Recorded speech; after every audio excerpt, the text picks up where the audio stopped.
C'est-à-dire, là déjà, il y a d'autres manettes dans les médias. Pour traiter mon aventurier, c'est vraiment.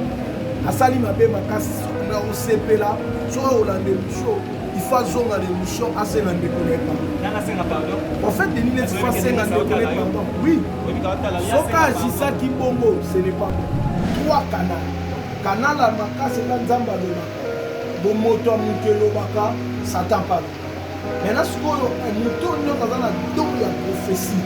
La première de Dieu, il faut faire la différence en 3 voies. Quand est-ce que Dieu parle?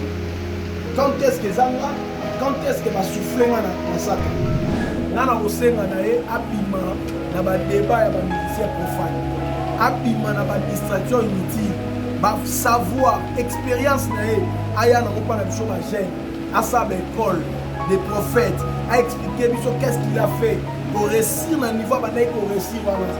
C'est-à-dire bagage wana. C'est-à-dire na scène moyo biso atato lobby atato salini. Nous avons confirmé l'appel de Moutou et d'accord Jésus-Christ de Nazareth. Mais déjà, étant que père de famille, étant que père de la communauté, nous voulons déjà révérend Moïse Lelo. Si vraiment le prophète Denis, pour moi, l'a indiqué, si le prophète Denis a parvenu pour les canaux médias, pour traiter aventurier, c'est la salle de parce que la communauté, oh Lelo, qu'on se dise la vérité, nous salons Lelo, on a dit Lelo. Nous sommes Oyo, révérend Moïse Mbia, nous sommes là, parce que le prophète Denis, pour le moment, tout homme de Dieu au hasard assis dans la parole, enseigné, il a le fruit de l'esprit, il doit dire respect à l'autre. Parce qu'il y a un adage Morelobi, l'acceptation de l'autre s'ajouter implique chez soi-même. C'est-à-dire nous sommes obligés d'être aux arbres et le respect réciproque. Moi, à quoi on va dire que, en fait, j'ai donné dans mon accueil à faux prophète. Ce n'est pas en est-ce que j'ai affaire avec nous? Yesu Masi à lobby, vous êtes le brebis au milieu des loups. Maître Nabiso à lobby, tu as un brebis dans le milieu des loups. Aïe, que tu as un cambo, tu as un insulte, tu as une humiliation. C'est-à-dire que nous avons lobby. En fait, dernier propos, tu as un débat dans le société. Non. En fait, Denis, c'est un pilier dans le prophétique. Après 10 ans, ma camébélé et Kokisama, bon. Si ça part à verset 1 jusqu'à verset 3, Bible parmi nos passages basatés, parmi nos batailles basatés, pour vous aurez ma caméra, nous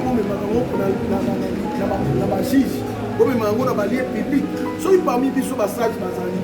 On a notre façon de gérer les problèmes. Quand on a pour les canaux médias à retraiter un responsable comme ça, au aventurier, la prière à renouveler grâce même chose, à renouveler désir, à pousser l'homme de Dieu.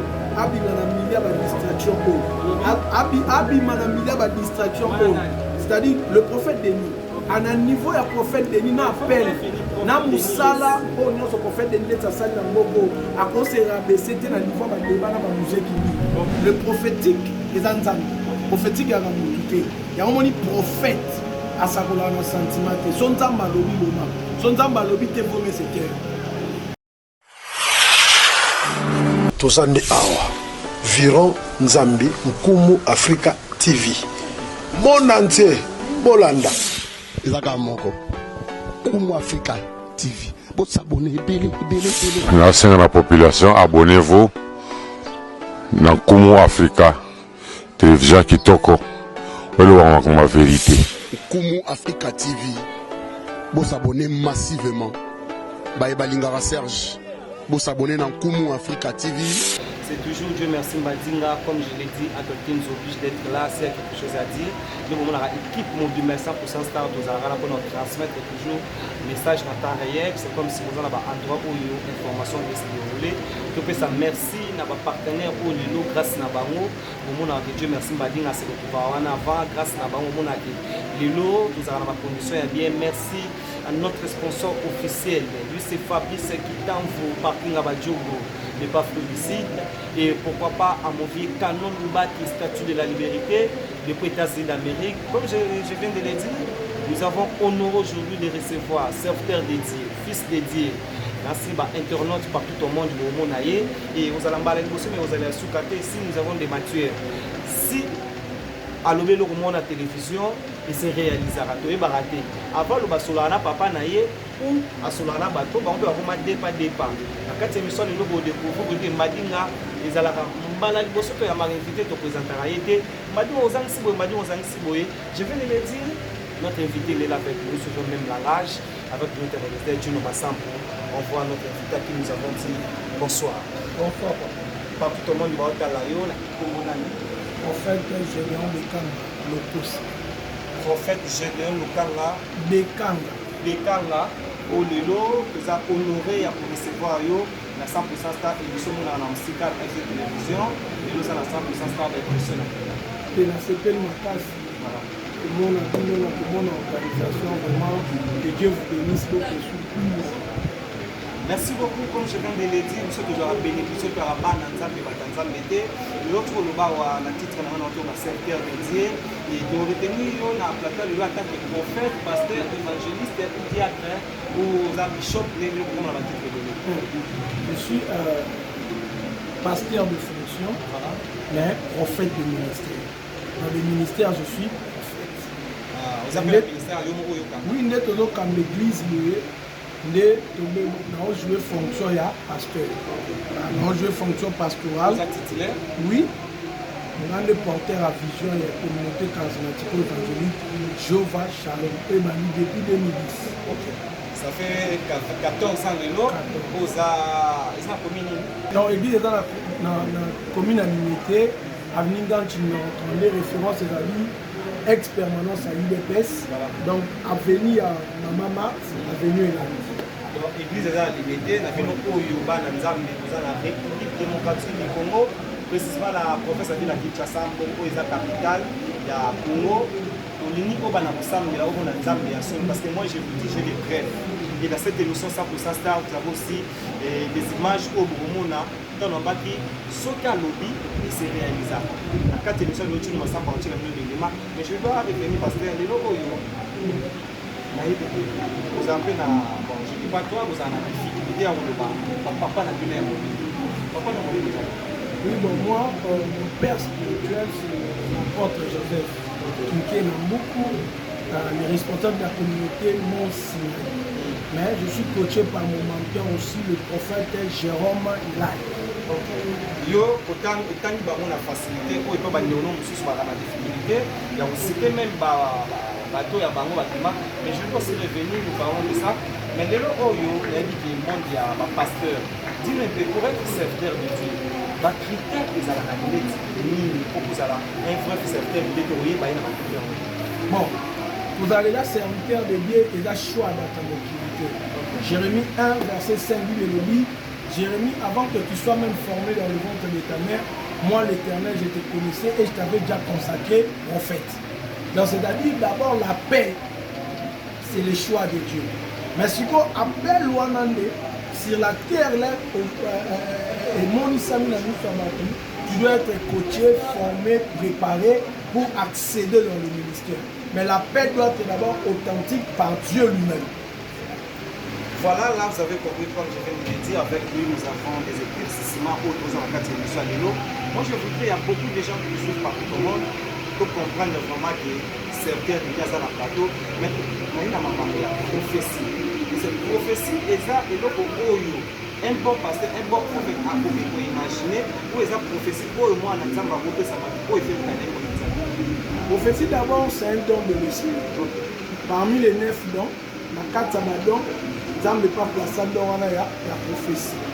Mais prophétie, au lieu de prophétie, la prophétie par excellence, c'est d'abord la parole de Dieu. Et la prophétie n'a don. N'est pas don et la prophétie. Et ça don oyo pour la zone balobi, tu aspirer dans le point où on a don meilleur. C'est-à-dire que c'est un don pas ensemble, mais c'est que sur la prophétie maintenant a 3 canaux. Canal à Maka, c'est quand Zamba de Maka. Bon moto mukelo baka Satan pas. Maintenant ce qu'on mouton nous dans la don et la prophétie. La première de tout, il faut ça la différence en 3 voies. Quand est-ce que Dieu parle? Quand est-ce que Zanga? Quand est-ce que va souffler dans Satan? Donc c'est-à-dire que ça à souffler. Oui. Oui, parce que lui les qui peut séduire Akab. une voix est venue de l'extérieur et le dit nzambe te biso tokotia ba parole mensongère na monoko ba prophète ne ba kosaka ye. Donc il y a des moments où un prophète sur un canal nzambe il faut veiller sur marche na yo, veiller sur ta vie de prière et qu'on veille bien pour maîtriser le canal prophétique. C'est-à-dire qu'on maîtrise bien, il y a un moment où ce diable au moment où on espère à Python, c'est leur acte 16, Paul a dit moi, je suis un servant, je diable à Bini, mais Paul a dit aussi quand on il y a Python.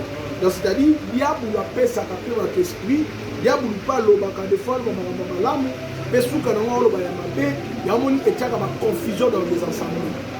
Pourquoi nous avons posé cette question? Nous avons des images que je disais au début de cette émission, 100% ça qui se présente par votre frère qui est Merci Mbadinga devant vous. Et je ne voudrais pas dire beaucoup de choses par rapport à invité la mission à Lelo, mais je vous dis, les acquis en septembre 2023, pour qui sont nous travaillons pour voter candidat président de la République. Mais pasteur Azala qui on a sa message, on a relaxé son mutu, on a dirigé la République démocratique du Congo. Et pasteur, na moni image parmi les images des Zana, on a dit chemise à choqué et choqué na premièrement ma casse na mon image et battu béni ba la biso. Oui, c'est le chef de l'État a plus de 60% et a plus de 60%. Et ça, message qu'on a fait avant l'élection et réalisé qui présente plus que 66% et il y a le meilleur président de la République. Et ça, qui message qu'on a dit, vous n'êtes pas le tout puissant, ou vous avez un message qu'on a dit, ça n'a pas fait ça. Non, voilà un exemple. Bible lobby dans Jean 8, verset 16. Il y a lorsqu'il y a 2 ou 3 témoins. Ba lobby di kamse que di kamwane est vrai. Donc engolo baboué. Ma prédiction nyon sotoloba konde toloba que chef de l'État a plus de 60%. Et salami bongo et bisoté, c'est Dieu qui parle. Nzambe mutu alobaka. Bisoto exécuta ka penser ya nzambe.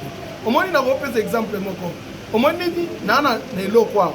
Si on a déplacé on peut témoin déplacer c'est-à-dire bisoto za ba instrument o nzamba o le kaka.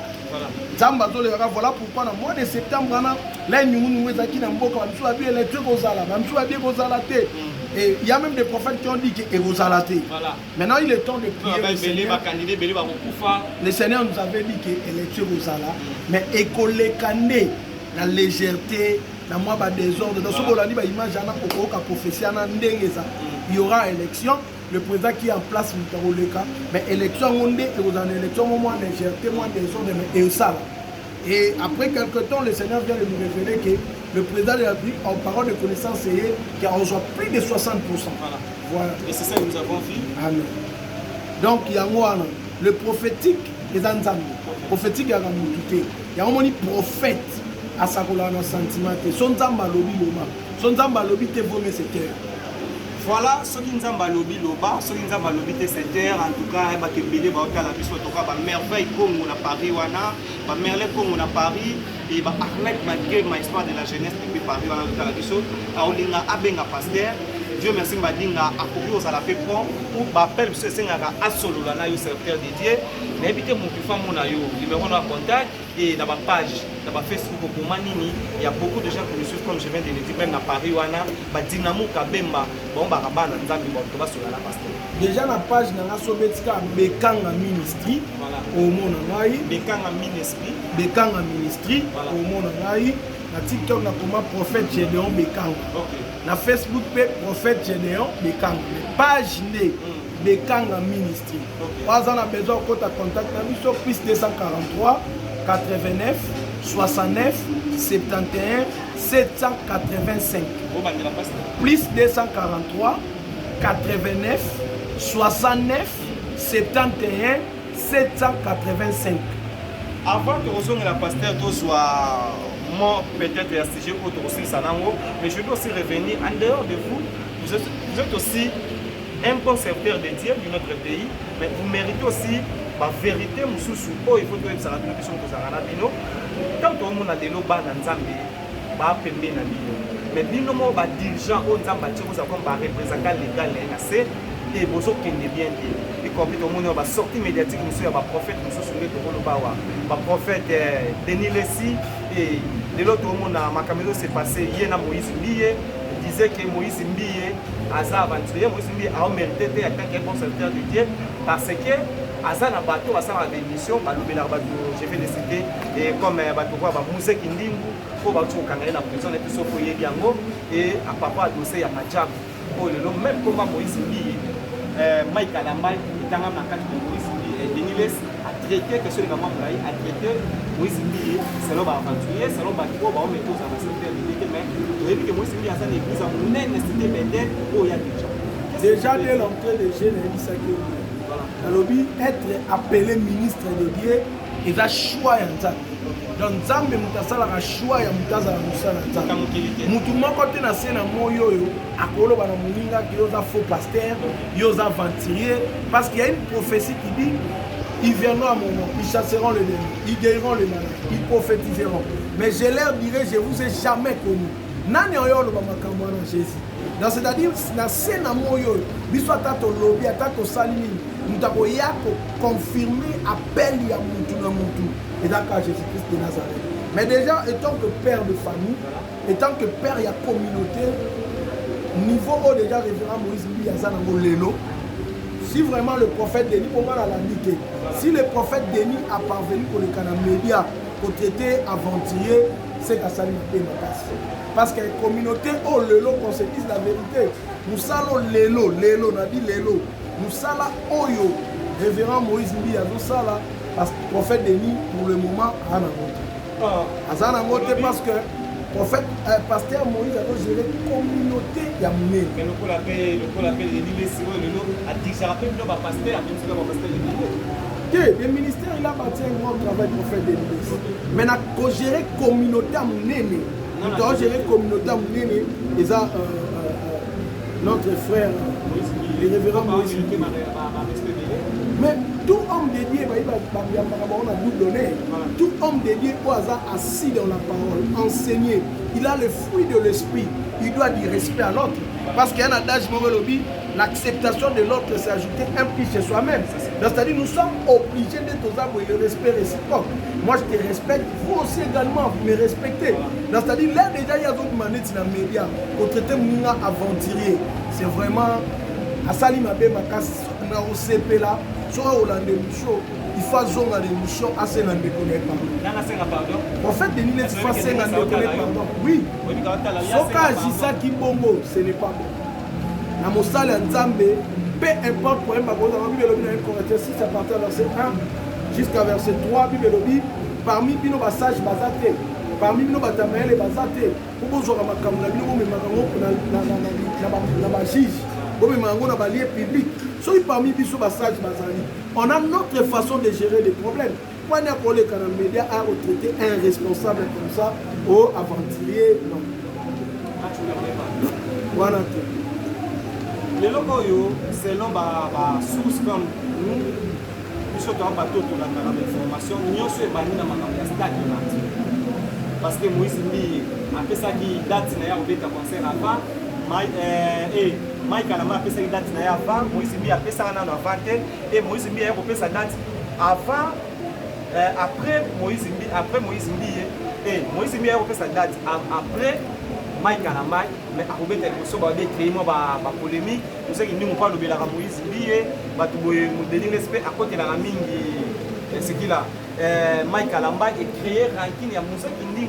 N'a donné pas comme au salon en échange des paroles et nous sommes à côté gâté il y a une vraie secteur de des années Moïse Mbiye non Mike Alamba non Denis Lessi la place de commune nous va secteur de non dans l'œuvre de Dieu na musala nzambe yoko peksa mutu dans opinion Jésus va toujours bien un prophète va toujours bien mwana ministre ba msusu c'est-à-dire les opinions na yé Moussa Kinding c'est un frère.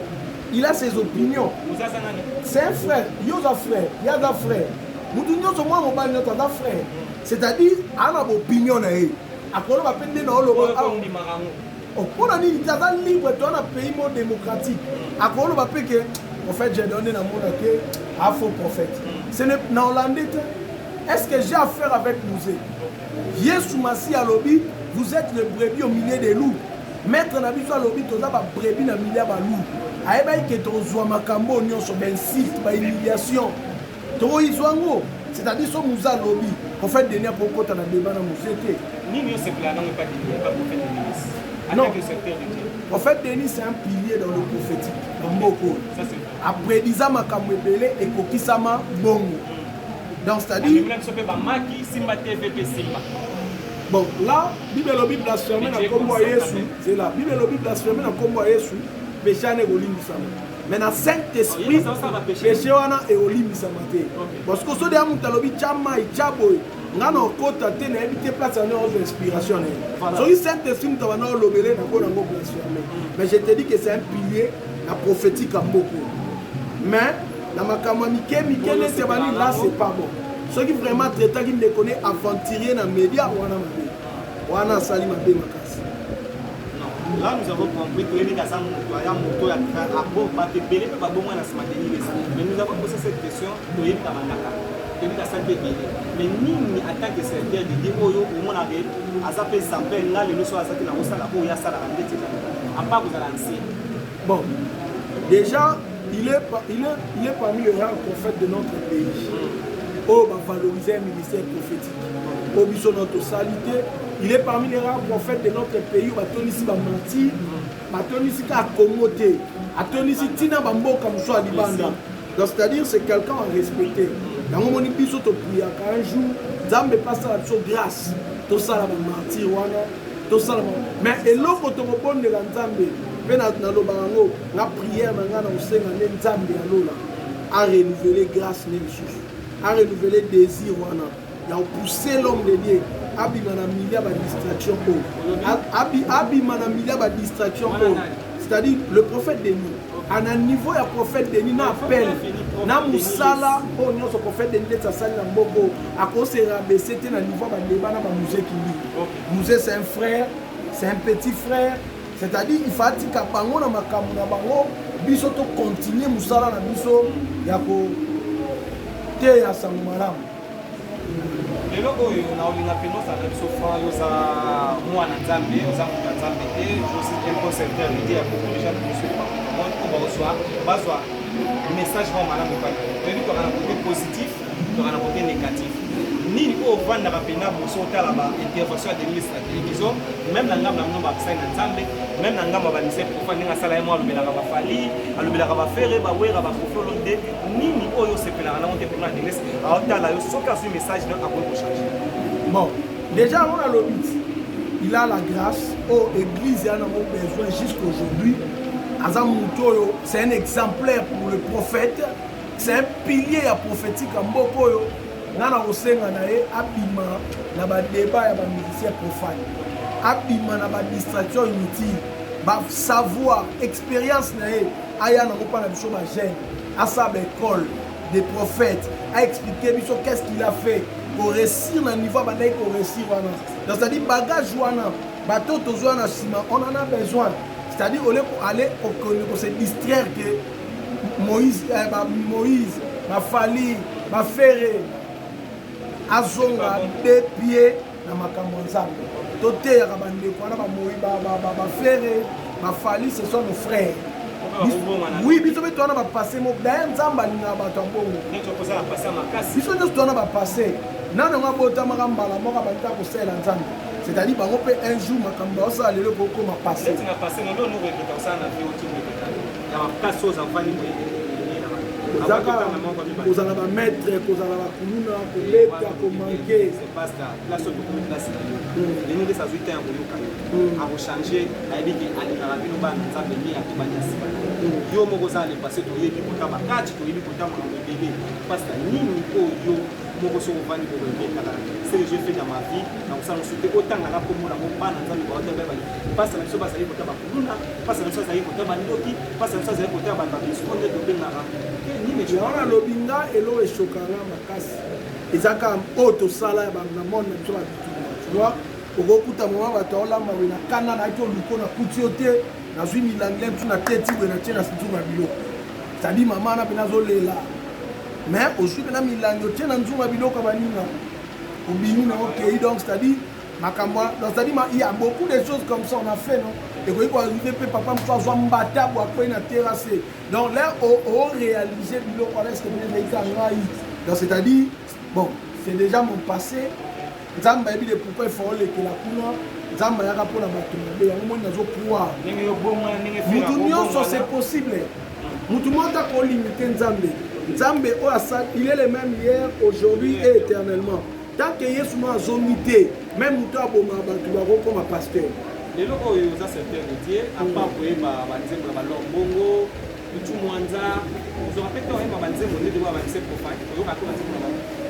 oyoka neti nena oyoka chemin de la gloire héritier wa kana bibini mais c'est que si na bota na Kishasa na kona Kishasa na yemba banzembo nostalgie na yemba banzembo nyonso donc ba succès awera succès JB eleki na jeunesse na biso donc c'est-à-dire lelo nena aboye so ba nzembo moko ebetana ata na oyemba te mais yebi yango ebi benake wana oyemba Germain de Noble na ebi benake nzembo boyemba nzembo tel na otala boye okibwisa mpipa osolola bien intervention rapide awera nini susu jibe Titanic on a passé par là to sai baloyenge na biso wana to yebi banzembo wana et d'ailleurs bon banzembo bon basalaka ba source d'inspiration na bango moko bayebi mais au moins il y a des nzembo mosusu oyo kineti par exemple na loba likambo melfo banzembo bandeko na biso bamisien chrétienne faut batravailler dur bayembelaka biso biyemba yembaka te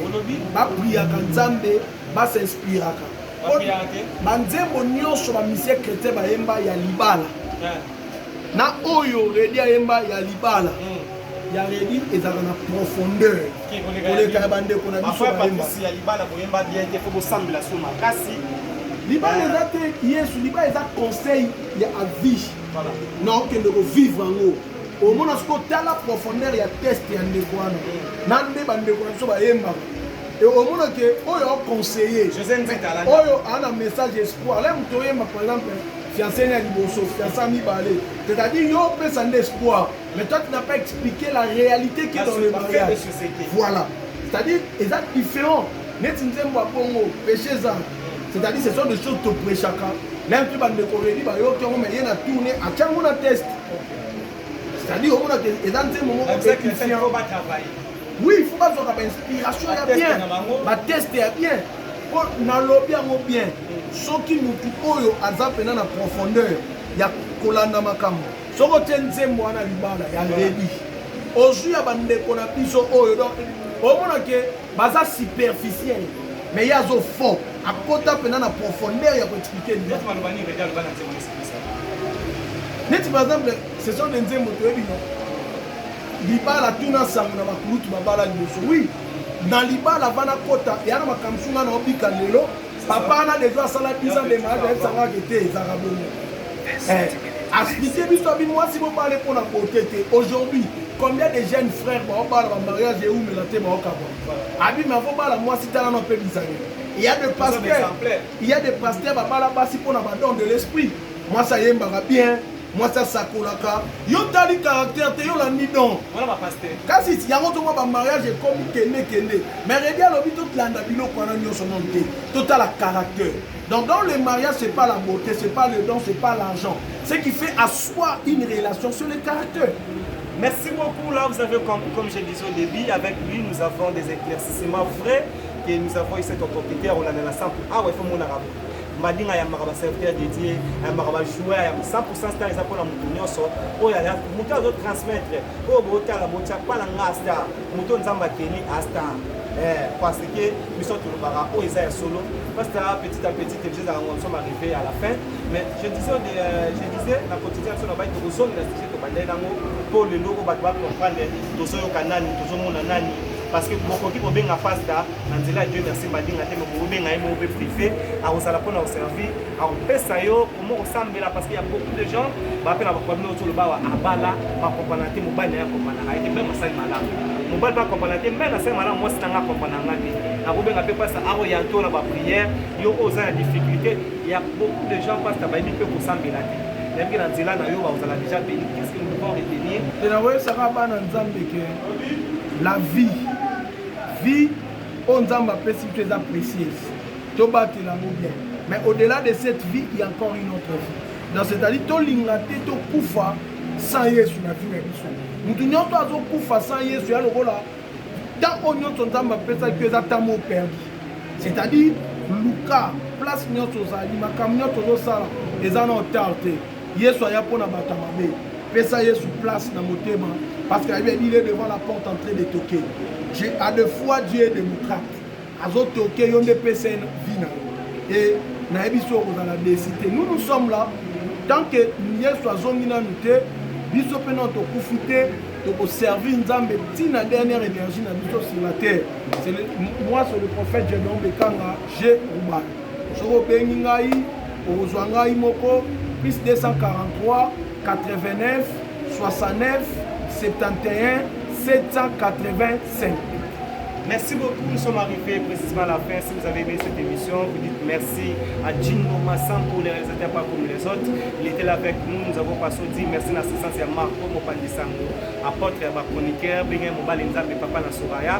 Merci d'être avec nous, merci à notre visionnaire, lui c'est Fabrice Kitanfou, Parking Abadjogo, notre sponsor officiel, et à Movier Canon Lubaki, statut de la liberté. On se retrouve au prochain numéro, s'il y a quelque chose à dire, nous sommes là pour vous.